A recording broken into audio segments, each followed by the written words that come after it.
Bismillahirrahmanirrahim. Yang kelima, agar terasa lebih ringan dalam menghadapi ujian-ujian Allah, yakinlah bahwa di balik kesulitan pasti ada kemudahan. Kata Allah apa dalam surah Al-Nashr yang sering teman-teman baca? Fa inna ma'al usri yusra. Inna ma'al usri yusra.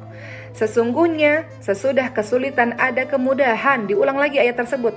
Sesungguhnya sesudah kesulitan ada kemudahan. Pasti ada kemudahan. Allah kasih ujian, Allah kasih solusi teman-teman sekalian. Bahkan Allah sendiri yang janji, dalam setiap kesulitan yang kau hadapi ada kemudahan, jangan khawatir.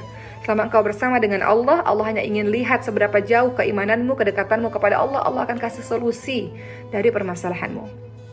Kemudian yang keenam, supaya engkau merasa lebih ringan dalam menghadapi ujian-ujian kehidupan, hadapilah cobaan dengan bersabar.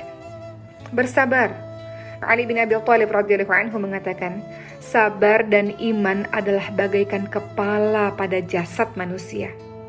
Oleh karenanya, tidak beriman dengan iman yang sempurna jika seseorang tidak memiliki kesabaran.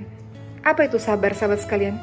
Sabar adalah menahan hati dan lisan dari berkeluh kesah, serta menahan anggota badan dari perilaku emosional seperti menampar pipi, merobek baju, dan yang lainnya.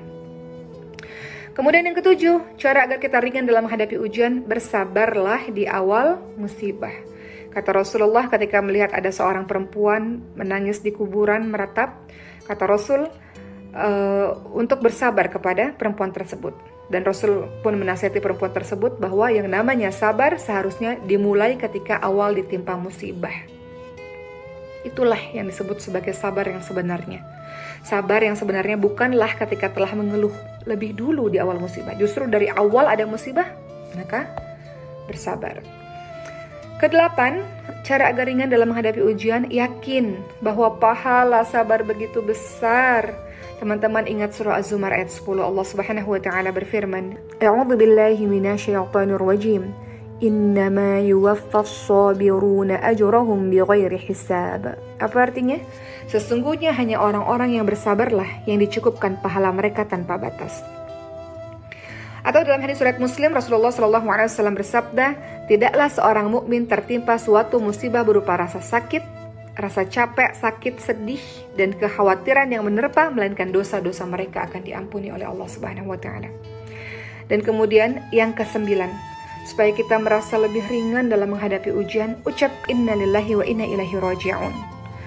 Ummu Salamah saat sebelum menikah dengan Rasul, pada saat itu masih menjadi istri dari Abu Salamah. Abu Salamah meninggal dunia. Maka Ummu Salamah pun mengucapkan inna lillahi wa inna ilaihi raji'un. Kemudian beliau berdoa, ya Allah, berilah ganjaran terhadap musibah yang menimpaku dan berilah ganti dengan yang lebih baik. Dan akhirnya apa? Allah berikan kesabaran untuk Ummu Salamah dan Ummu Salamah akhirnya menikah dengan Nabi Muhammad SAW. Allah ganti dengan yang lebih baik. Jadi ucapkan kalimat inna lillahi wa inna ilaihi raji'un tersebut, sahabat sekalian. Dan yang terakhir, supaya kita merasa ujian yang kita hadapi terasa lebih ringan, maka introspeksi diri. Kita sudah sama-sama pernah membaca surah Asy-Syura ayat 30 ya. A'udzu billahi minasyaitonir rajim. Kata Allah apa? Wa ma asabakum min musibatin fabima kasabat aydikum. Dan apa saja musibah yang menimpa kamu, maka adalah disebabkan oleh perbuatan tanganmu sendiri. Musibah atau cobaan yang terjadi kepada kita bisa saja disebabkan dosa-dosa yang pernah kita perbuat, baik itu misalnya syirik atau dosa-dosa besar lainnya, maksiat dan lainnya. Kita lihat dari perkataan Ibnu Abbas, beliau mengatakan akan disegerakan siksaan bagi orang-orang beriman di dunia disebabkan dosa-dosa yang mereka perbuat, dan dengan itu mereka tidak disiksa atau diperingan siksanya di akhirat. Jadi mudah-mudahan dengan 10 poin yang sudah saya sampaikan tadi, teman-teman merasa lebih ringan dalam menghadapi ujian-ujian Allah. Itu pasti terjadi di kehidupan kita, dan senantiasa dekat kepada Allah, karena musibah terbesar bagi seorang mukmin adalah ketika dia berlari jauh daripada Allah Subhanahu wa taala. Allah tidak tinggalkan dia, tapi dia yang malah meninggalkan Allah. Semoga bermanfaat.